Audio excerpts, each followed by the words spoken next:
Hello and welcome back. Before I start, I should make one thing quite clear. I'm not an expert on machine translation in the sense that I have an in-depth understanding of the algorithms it uses, nor have I ever programmed machine translation tools myself. My approach to machine translation is very much that of the practicing translator. I've been asking myself, what can machine translation do? Could it be helpful to translators and their clients? Does it save time and so on? And I've tried to look at this fairly systematically, although a fully systematic study would probably take years. So instead of spending years testing DeepL, what I've done is I've submitted almost every text that I or my colleagues have translated in recent months to DeepL to find out about the strengths and weaknesses of both machine translation and human translators. That said, let me give you a brief overview of what I'm going to talk about today. As you can see, my talk falls into 7 parts. In part 1, I'm going to explain why machine translation is not really translation at all, or rather what distinguishes the way artificial intelligence views translation from the theories of translation that have evolved in translation studies. In part 2, I report the results of a kind of spot check I carried out to test DeepL. For this, I used what's called a challenge set in the literature. That is a collection of around 50 typical translation problems that arise in German-English translation. The aim was to establish how many of these translation problems DeepL can solve successfully. Parts 3 to 6 are about more detailed investigations into the performance of DeepL in specific areas.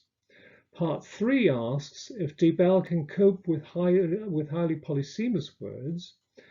Part 4 shows that machine translation cannot deal with implicit information. Part 5 shows that it fails to do justice to generic features. And part 6 explores some of the difficulties DeepL has with complex syntax. In the final part, I summarize the results and make recommendations for using DeepL. So let's start by looking at the differences between machine translation and human translation. Human translation is qualitatively different from machine translation. Machine translation doesn't seem to require theory, but translation scholars, people concerned with translation theory and human translation, they've theorized at length about the nature of the translation process. If there's a theory of machine translation, it's quite simply that the machine establishes relations of identity between words and word groups. Machine translation is just one more way that pattern matching algorithms are applied to real-world tasks. And these algorithms match words and their environments. On the same token, the automatic evaluation metrics that are used to evaluate machine translation tools rely on word correspondence and word position. In fact, some artificial intelligence experts don't even claim that what they're doing should be called translation, but it happens to resemble the process quite closely at times. Now, there's a stark contrast between these theories on machine translation, if you want to call them theories, and the theories that have evolved to describe and explain human translation. As I've been saying, machine translation relies on relations of identity. In human translation, identity relations have only been postulated for lists of place names, for example, such as München, Munich, Köln, Cologne, etc., or for terminology. An atom is completely identical to an atom.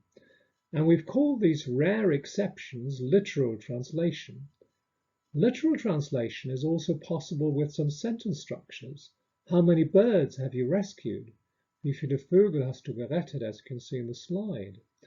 Since we don't normally translate isolated lists of words or short sentences, we're quite justified in positing that for translation as a whole, we aim to establish relations of similarity rather than identity. Consider the following sentence. If term papers are submitted late, 5% of the maximum mark will be deducted per working day. Oh, sorry, that's the English translation. The German original reads, Bei verspäteter Abgabe der Hausarbeit werden pro Werktag 5% von der möglichen Bestnote abgezogen. Now, although the content of the translated sentence is meant to be as closely identical to the original as possible, we're really dealing with a relation of similarity. For example, term papers is not quite the same as Hausarbeit, and möglich has only been rendered implicitly. Syntactically, the German prepositional phrase bei verspäteter Abgabe has been rendered as a conditional clause in English if term papers are submitted late. So there's no relation of identity either. If we now look at Diebel's rendition of the same sentence, in the event of late submission of the homework, 5% per working day will be deducted from the possible top grade. We find that it relies to a much greater extent on relations of identity. Möglich has been translated literally. The initial prepositional phrase has been translated literally as well in the event of late submission of the homework. Hausarbeit has been translated by the standard equivalent, we might say homework, and so on. So what follows from this is that perhaps the major problem with machine translation is its assumption that translation relies on relations of identity rather than relations of similarity between languages. Put another way, humans translate sense for sense. Machines translate word for word.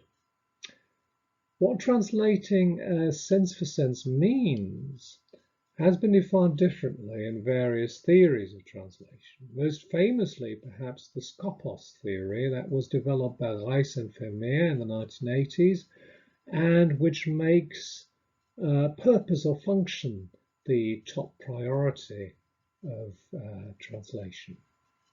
Again, we can see that machines don't know what human purposes or functions are, and therefore, by definition, cannot translate. The best illustration of this is what Reis calls appellative texte. So, for instance, texts that are used in advertising. Here's an example from a tourist brochure published by the district of Borken, Kreis Borken, in 2004. Denn zu unserer Kultur gehört auch die westfälische Gastlichkeit. Ob deftig oder hochfein, ob Schinken auf Pumpernickel im Bauerncafé oder Haute Cuisine in einem unserer Restaurants oder Spitzenhotels, Sie werden es erleben, es muss beileibe kein Sack Salz sein, den man essen muss, um sich bei uns gut aufgehoben zu fühlen. I translated this as, part of that traditional culture is the warm hospitality and regional cuisine Westphalia has to offer, whether you prefer good square meals such as ham on pumpernickel at a farm cafe, or the highly refined cuisine of a first-class hotel, there is plenty here to tickle your taste buds. Now, the last sentence of this short excerpt doesn't allow us to establish a relation of similarity between the source and the target language, because it would be inappropriate in this kind of text to give a lengthy explanation of the idiom ein Sack Salz essen. The saying goes that you have to eat a bag of salt with someone from the Münsterland before you may become friends.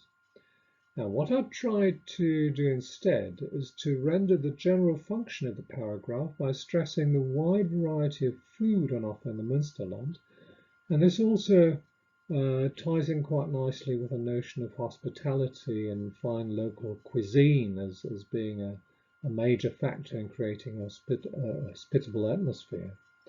Of course, it's easy to predict that Diebel will fail abysmally at any attempt to translate such a text, and this is indeed the case. Diebel translates the text as follows. Because Westphalian hospitality is also part of our culture, full stop. Whether hearty or very fine, whether ham on pumpernickel in a farmer's cafe or haute cuisine in one of our restaurants or top hotels, you will experience that it doesn't have to be a bag of salt that you have to eat to feel well looked after. So this theoretical introduction has already enabled us to establish that some genres are simply not amenable to machine translation, And this is a point we'll take up again in part 5. But let's first look at how DeepL copes with the basic challenge set I put together to test it. The set covered 52 German sentences that illustrate typical translation problems and procedures which human translators are familiarized with in their university training. To take a simple example, we all know that German adverbs often need to be transposed to English verbs. So zwangsläufig becomes to be bound to, and vielleicht becomes may. Here's an additional example from the category of adjectives. Popularhistorien sind bestsellerträchtig. Now, can DeepL render a one-off adjectival compound based on this suffix trächtig correctly? The answer is no. It translates this by popular histories are best-selling, and the correct translation is popular histories have the potential to become bestsellers. Apart from these adverb-verb shifts, I included the following categories in the test: tense, valency, adjectives, adverbs, nouns, verbal nouns, added objects, participial clauses, no noun subject, noun into participle, hendiadjoin, polysemy and modulation, meronymy. As you can see, most of these categories are taken from rather traditional translation textbooks, and they illustrate, as I was saying, translation procedures. The results were 18 fully correct solutions, 6 marginally acceptable solutions, so 24 correct solutions altogether, and 28 incorrect solutions. Of course, we need to remember that this is only a spot check, but the results show that DeepL does still have difficulty with a number of basic translation procedures. So here are 2 further examples of errors committed by DeepL in this spot check. The first error is a valency error. Dann lügt die Zeitung, das soll es geben, which will normally be translated by such things are said to happen. But DeepL translates this as the newspaper's lying, there should be, so it doesn't, it can't interpret geben, the specific construction of geben here, correctly. And the second example is hendiadjoin. Abgesehen von seiner schönen Modernität hat Birmingham wenig Gebäude von eigenem Reiz, where the phrase, the noun phrase or prepositional phrase von eigenem Reiz based on the noun phrase eigener Reiz needs to be transposed to 2 nouns in English, and the human translator proposes, apart from its fine modern university, Birmingham has few buildings of individuality and charm, which is a very smooth translation. DeepL translates this as Birmingham has few buildings of its own charm, which doesn't make sense. Since we've established that machine translation relies on relations of identity, I wanted to find out how well DeepL can cope with multiple identities, that is, with one-to-many equivalencies. This kind of phenomenon comes under the heading of polysemy and modulation in the literature. The first example of a mistranslation actually surprised me. The German word form Polen can refer to the country, or it could be a plural noun denoting the inhabitants of the country, which is the case here. But DeepL gets this wrong and also spouts arrant nonsense when it comes to translating the whole sentence. So let's read these, the original sentence first. 1940 begann der Arbeitseinsatz von Polen in Deutschland, wobei schon bald die Zwangsrekrutierten die angeworbenen Arbeitskräfte überwogen. The correct translation would be, in 1940, Poles started to be employed in Germany, and it wasn't long before workers recruited by force had outnumbered those who applied through the usual channels. D. Bell renders this as, in 1940, Poland, the country, began to work in Germany, and soon the forced recruits outweighed the recruited workers, which isn't very clear. Let's look at a slightly more complex instance of the same phenomenon. There are quite a few words in both English and German that are highly polysemous. One such word is sophisticated. Sophisticated has three basic meanings in English. A sophisticated machine, device, or method is more advanced or complex than others. That's the first basic meaning. A second sense is to do with people who are comfortable in social situations and know a lot about culture, fashion, and other matters that are considered socially important. And a third sense also refers to people. A sophisticated person is intelligent and knows a lot, and they're able to understand and deal with complicated situations. Now, to complicate matters further, even a single sense can be modified under the influence of different contexts. Each context then emphasizes certain semantic features while de-emphasizing others. And this is just as one patch of fog will allow some parts of the scene beyond it to be seen clearly, while it will partially obscure other parts. Another patch of fog will affect the same scene differently. So, for example, sense 3, the sense intelligent person, is imbued with slightly negative connotations in sentence 4. US officials yesterday tried to paint the Taliban and Al-Qaeda as sophisticated enemies who use the internet to coordinate battles. So there's a sense here that suggestion that these enemies are deeply versed in technological warfare, and DeepL gets this wrong. It translates this using a standard translation, ausgeklügelte Feinde, which you'd also find in the dictionaries. But here we'd have to use something like technisch versiert in German. Now, this effect of context on word meaning is sometimes termed modulation, a term that was introduced by Kruse in 1986. And in German, this is known as Kontextvarianz. As translators, we have to be acutely aware of such contextual modulation. We have to find out which features of a particular sense are highlighted in a given context. So, for example, is it elegance, culture, experience that is highlighted in the case of sophisticated? Is the context positive or negative, and so on? And we then have to ferret out a target language item that has the same features and would be used in the same context as the target language item. Human translators are usually quite good at dealing with modulation, since they can draw on their accumulated world knowledge. Machine translation appears to be good at resolving standard cases, but gets into trouble when modulation kicks in.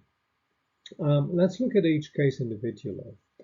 The first sentence says a highly sophisticated security system monitors every area of the building. This is a standard sense, and DeepL gets this right, ein hochentwickeltes Sicherheitssystem, variance being hochkomplex or ausgeklügelt.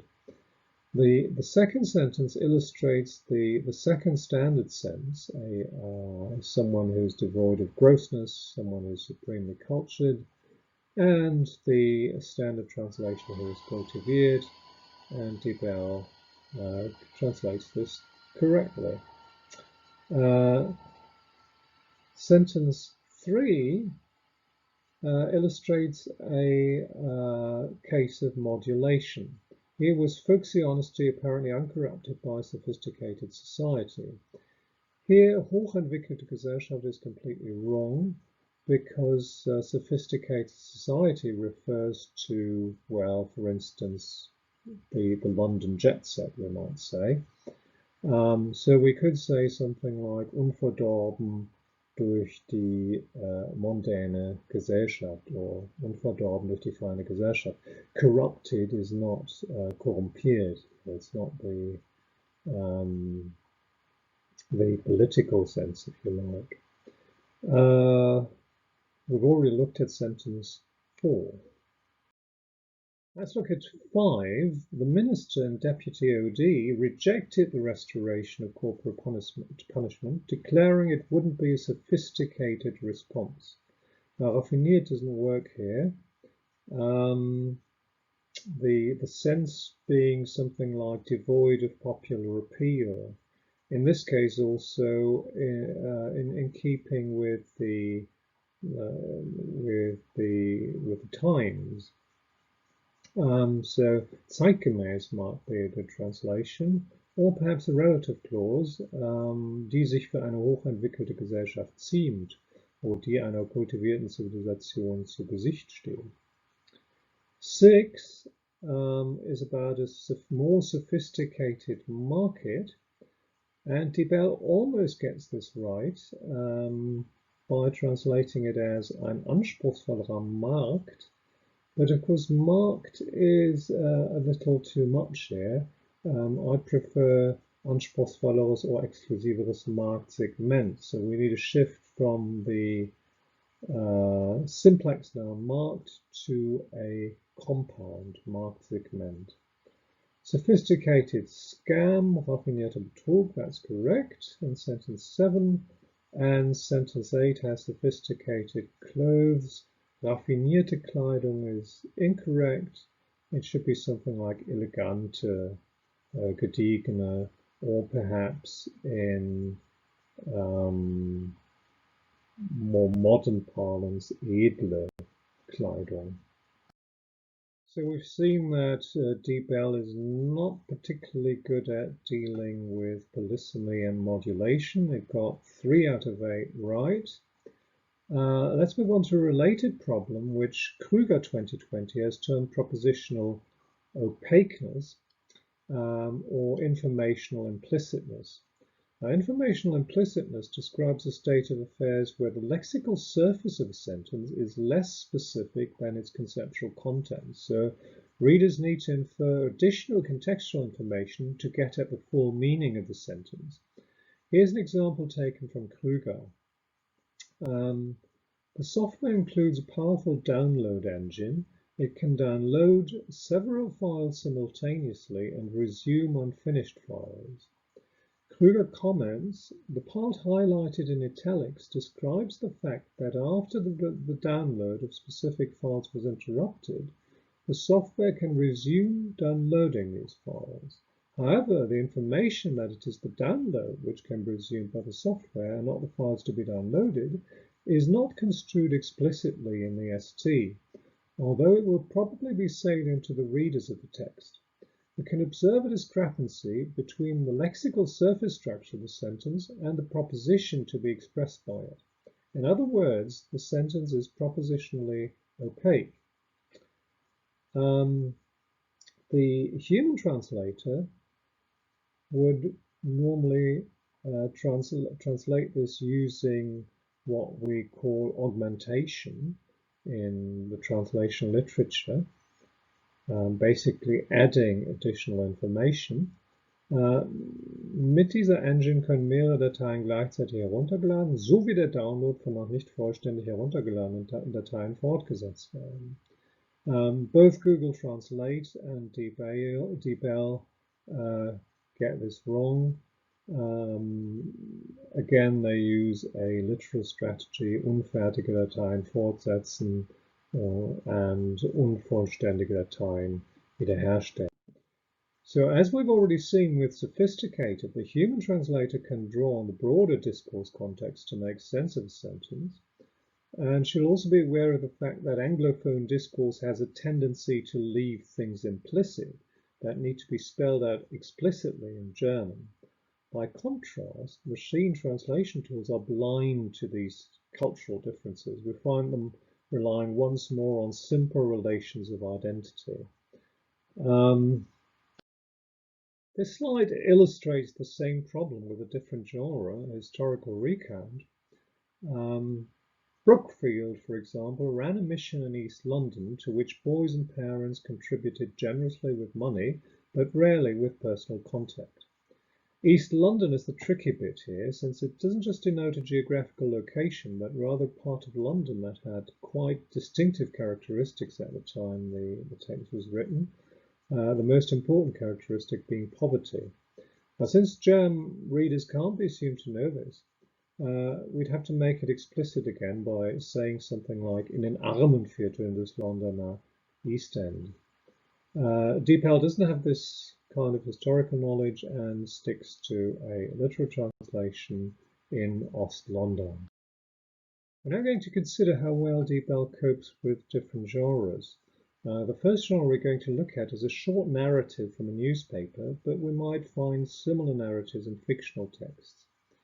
The present text is characterized by a kind of implicit first-person narration because the pronoun I is never used in the German text.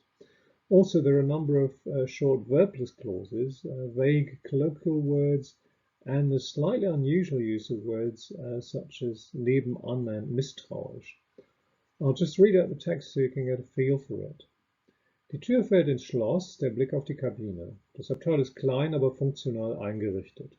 Auf 2 x 1,5 Metern ein frisch bezogenes Bett, Leuchten, eine kleine Garderobe, ein Tischchen mit Obst, Wasser und einer Tageszeitung.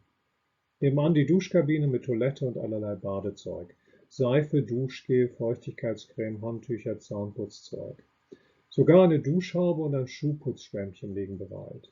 Die Dusche macht neugierig. Komisches Gefühl, nackt in einem fahrenden Zug zu stehen. Während hinter dem Fenster die Landschaft vorbeizieht, wandert die Hand misstrauisch unter das laufende Wasser. Warm. Trinkwasser kommt zwar nicht aus der Leitung, aber sonst ist an der Dusche nichts auszusetzen. Let's look at the translation produced by Deepel. The first sentence reads, "The door falls into the view of the cabin." This is, of course, complete nonsense. How does it come about? Well, as we've noted at several points already, Deepel establishes relations of identity. It doesn't have the implicit understanding that we have, namely that der Blick auf die Kabine is a reference to a first-person narrator, who might also have said mein Blick auf die Kabine, but who uses der to generalize his experience. So an adequate translation would be, and my gaze takes in the cabin or the compartment. Or, and my gaze wanders around the compartment, or my eyes roam around the cabin, or simply I look around the cabin. The beginning of the next sentence is equally bothersome to Deepel. Auf 2 x 1,5 Metern has been rendered by at 2 by 1.5 meters, which is incomprehensible. A human translator would have inserted a participial verb and perhaps the word space. Squeezed into a space of 7 feet by 5 feet are a freshly made bed, and so on. The next serious error is next door, which is a standard translation of nebenan, when this is used of houses that stand next to each other in the same street. In the present case, of course, nebenan refers to a separate space within the same compartment, so next door is inappropriate. There's also an error in word choice. Bathing equipment is far too technical and makes you think of special apparatus that may help disabled people, for example, to get themselves into or out of the bath. So things like bath lifts or bath steps and so on. And the text mentions soap and shower gel, which would be more appropriately described as bath accessories, or even more colloquially, bath things. Die Dusche macht neugierig has been translated as the shower makes you curious. This would have been an adequate translation in most contexts, but since we already know that this is a first-person narrative, it would be far more logical to say the shower makes me curious or rouses my curiosity. The next sentence contains a number of minor errors. A literal translation by means of a verbless clause is inadequate. So we'd have to say, it's a strange feeling. And the progressive infinitive would seem to be more appropriate, to be standing. Also, the preposition normally used with train in English is on or on board a train rather than in. The hand wanders suspiciously is decidedly odd because parts of the body are usually used with a possessive pronoun in English. Again, an English narrative would normally use I dip my hand under the running water to test it, or I stick my hand, or I put my hand under the flow of water, something like that. And misstrauisch becomes to test it rather than suspiciously. The last sentence illustrates an incorrect theme-rime arrangement. In the German sentence, the focus falls on Trinkwasser, which is given particular stress. Trinkwasser kommt nicht aus der Leitung, kommt zwar nicht aus der Leitung. And to achieve a similar effect in English, we have to use a presentative WH clause and place drinking water in final position, which is the default position for focus in English. What is coming out of that pipe or tap may perhaps not be drinking water. So to sum this up, DeepL is not very good at translating narrative genres. It fails to recognize first-person narration, which would need to be made explicit in English. It has difficulty interpreting or rendering short sentences, der Blick fällt auf die Kabine, der Blick auf die Kabine, without fällt, or wachen, chooses inappropriate terminology. It fails to interpret words contextually. Die Hand wandert misstrauisch unter das Wasser, typically rendered in English as to test it. As we've seen, it fails to interpret real-world conditions, spatial relations correctly, next door, for instance, and it fails to link sentences appropriately. The next example is a short extract from an encyclopedia intended for children aged 4 to 8. So on the surface, or by human standards, this should be a relatively straightforward text. Welche Pflanzen wachsen in den Bergen? Je höher man in die Berge hinaufsteigt, desto weniger Pflanzen wachsen dort. Denn sehr weit oben gibt es nicht mehr ausreichend Nährstoffe. Außerdem erschweren starker Wind und Schnee den Pflanzen das Wachsen. Ganz oben halten sich nur noch Flechten und Moose, also Pflanzen, die nicht viel zum Leben brauchen. Leuchtende Alpenblumen wie das Alpengürkchen wachsen noch in einer Höhe von mehr als 2800 Metern. Now here's the translation produced by DeepL in 2019. Which plants grow in the mountains? The higher one climbs into the mountains, the fewer plants grow there, because there are not enough nutrients very far up in the mountains. In addition, strong winds and snow make it difficult for the plants to grow. At the top, there are only lichens and mosses, i.e. plants that do not need much to live on. Luminous alpine flowers like the alpine bell even grow at an altitude of more than 2,800 meters. Now, this is a very short paragraph, but DeepL manages to commit quite a few basic errors. The use of the pronoun one would appear to be too formal for a text aimed at young children. The fewer plants grow there is grammatically correct, but sounds unidiomatic. A more idiomatic translation might be the higher you climb up the mountains, the rarer plants become. The fewer plants there are, the less vegetation can be found. Or if as we move up or go up or walk up the mountains, plants become scarcer or scarce, and so on. The next sentence starts with because, which is highly unusual. We'd have to say this is because, or the reason is that. Sehr weit oben has been rendered as very far up in the mountains, but this is not in focus, and so it shouldn't occupy clause final position. Difficult should be replaced by hard. Like nebenan in the previous text, ganz oben shows once more that deictic words present particular difficulties for machine translation because the software doesn't know what sort of space is being talked about. It's immediately obvious to a human translator that we're not talking about the top of the mountain, as DeepL assumes, but about the highest zones of vegetation that are below the top. So a human translator would have opted for at the highest altitudes, or following the internal logic of the text, higher still, or as we go even further up, or closer to the mountaintop, or at the greatest heights. Luminous flowers is a strange collocation, and to crown it all, there's also an error in terminology because the Alpenglöckchen is called snowbell in English.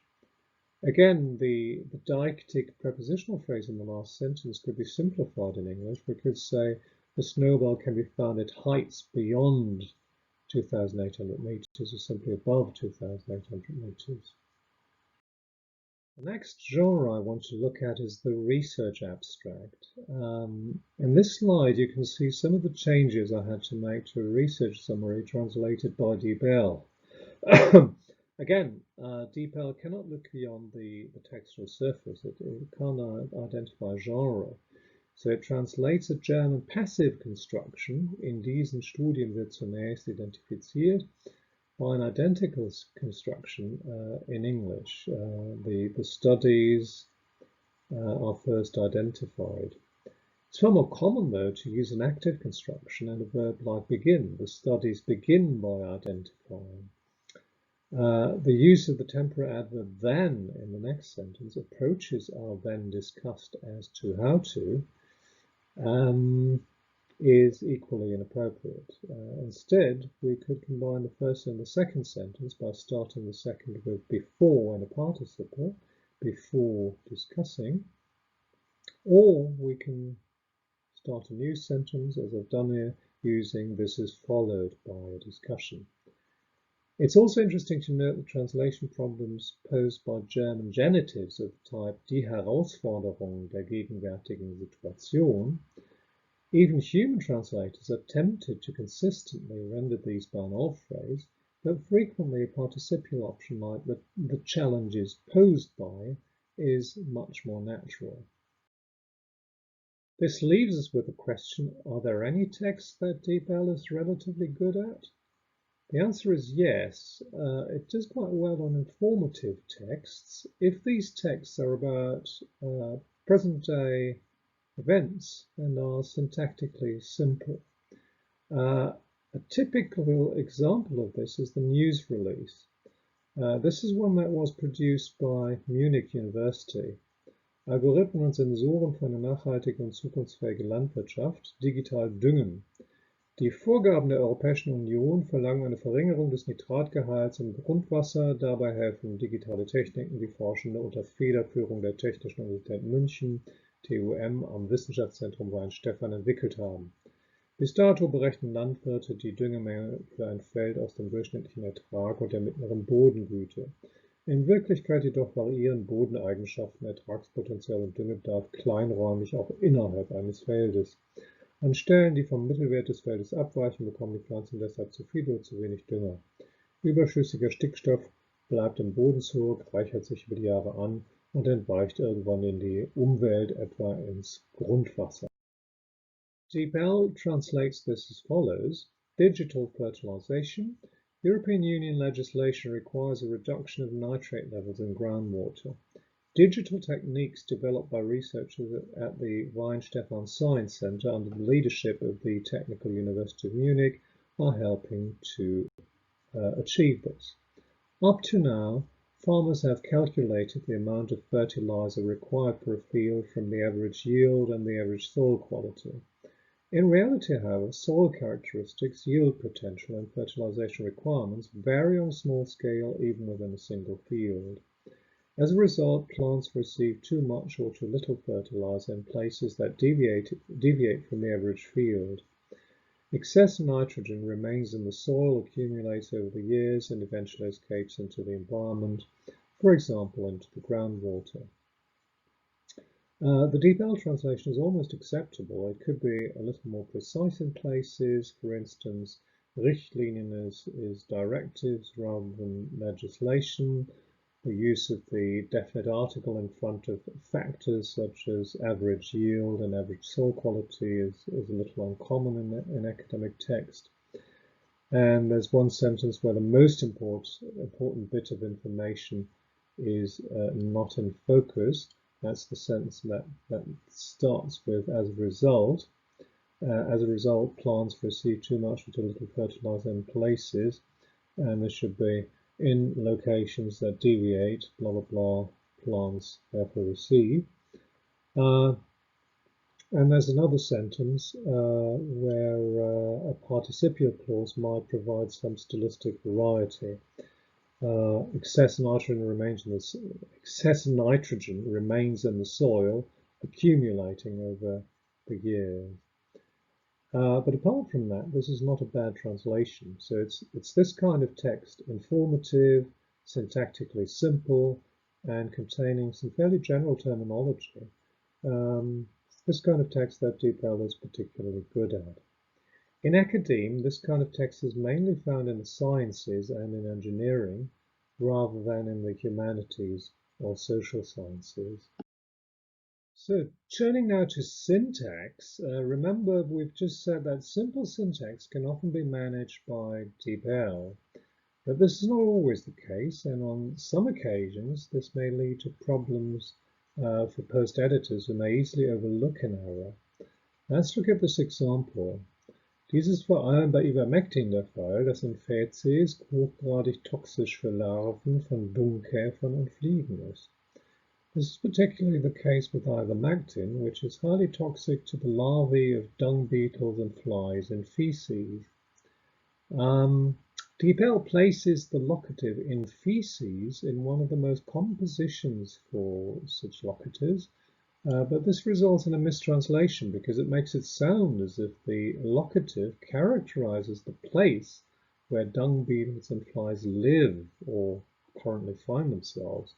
So the correct translation should be whose presence in feces is highly toxic to dung beetles and flies. Such problems are aggravated when the syntax is more complex.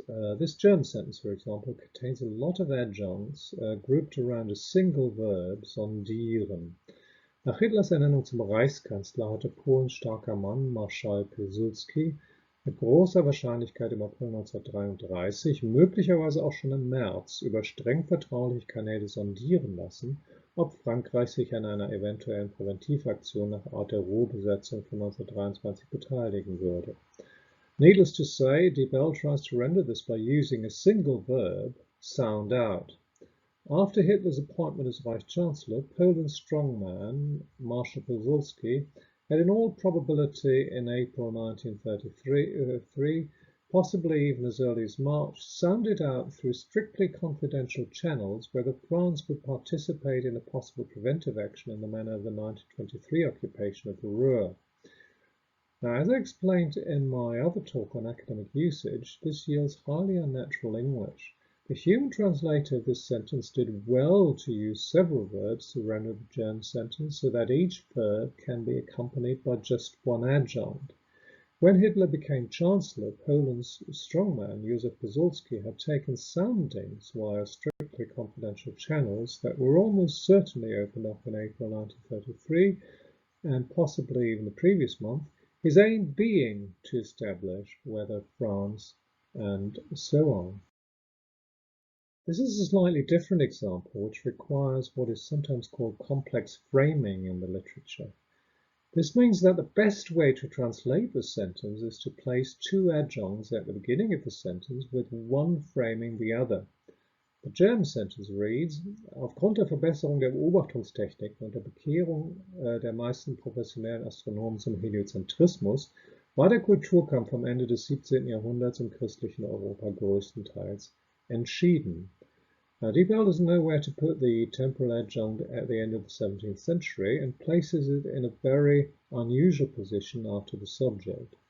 With the improvement of observation techniques and the conversion of most professional astronomers to heliocentrism, the cultural struggle at the end of the 17th century was largely decided in Christian Europe. I would suggest that the temporal adjunct should be the overall frame for the sentence, followed by the background information on techniques of observation and so on. By the end of the 17th century, with improved techniques of observation and the conversion of most professional astronomers to heliocentrism, the Kulturkampf was decided in Christian Europe. Another recurrent problem in German English translation is the often heavy pre-modification of German nouns, as in this sentence. Die Anerkennung der begrifflich dem osteuropäischen Sprachraum entstammenden Phrasiologie als sprachwissenschaftliche Disziplin zeigt sich nicht nur an den vielerorts betriebenen intensiven Forschungsaktivitäten. Deepel resorts to the usual strategy of turning the pre-modifier into post-modifying relative clause.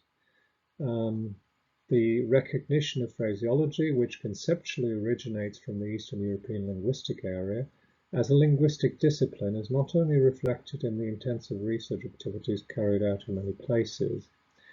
This doesn't work here because begrifflich refers to the term phraseology itself, not to the conceptual origins of the discipline. And this information simply can't be conveyed within a post-modifying relative clause. We need to use an appositive clause instead. Recognition of phraseology as an academic discipline within linguistics, the term itself reflects Eastern European usage, is evident not only from vigorous and widespread research activity.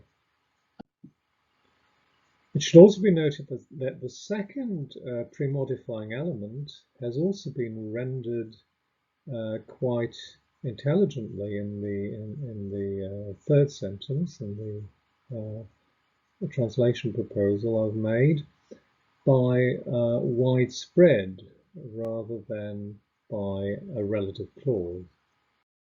The next example is taken from a textbook of translation. It reads as follows.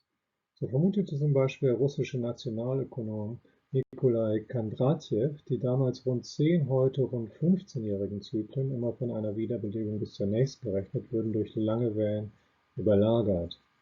Deepel translates this as the Russian economist Nikolai Kondratyev, for example, suspected that the 10-year cycles, now around 5-year cycles, always calculated from one revival to the next, will be overlaid by long waves. Apparently, Deepel's algorithm is unable to distinguish cases like the then Prime Minister from cases like the present one, where a literal translation is impossible. We do need two coordinated relative clauses in this case, and the author of the textbook, John Desmond Gallagher, correctly translates these sentences as follows. Thus, for example, the Russian economist Nikolai Kondratyev conjectured that cycles which in those days had a duration of about 10 years and which nowadays are about 5 years in length, or whose length nowadays is about 5 years, always calculated from one trade revival to the next, were overlaid with long waves. Also note the incorrect use of would in the Deepel translation. So I think it's time for a summary and recommendations.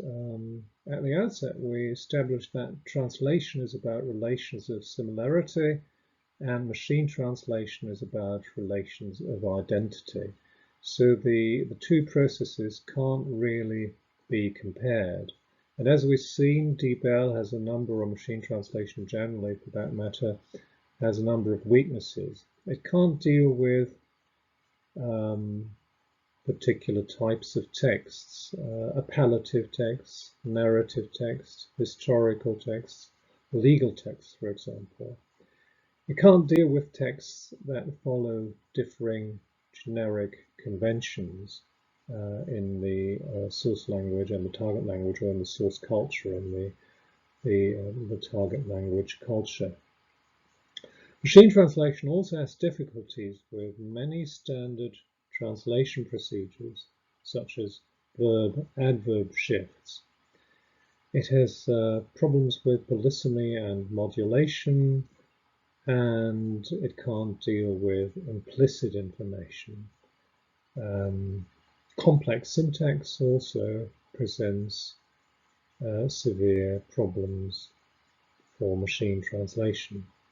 One point I have not yet mentioned explicitly is that machine translation may also lead to what Farrell 2018 calls impoverishment, because post editors will be happy with an acceptable solution when more than 60% of translators tackling the same text prefer an array of different solutions. So what can DeepL really be used for? Well, DeepL can be used if the aim is for a broad but potentially flawed understanding of a foreign language text. That's the first option. And it can also be used with texts that meet the following criteria. They're informative, they're neither too general nor too specialist, so encyclopedic, genre-neutral texts, news releases, and so on. The texts have no specific generic constraints, not subject to any specific generic constraints. They're about the present time, not historical texts, and they use simple syntax and short sentences. So I'll conclude with a few practical recommendations. Use machine translations only with straightforward informative texts. Never use machine translation with high-profile translations, so don't use it with appellative text or humanities texts. As a post editor, do not rely on monolingual editing. Compare every sentence with the source text, even with apparently simple source text. Be careful about terminology. Terminology may sound good, but may be completely wrong. And to sell your manual translations rather than machine translated texts, I'd recommend that in communicating with clients, you should ask them, would you use an autonomous car that's only safe in particular surroundings or generally only 80% safe? Because that's the kind of performance you can expect of machine translated text.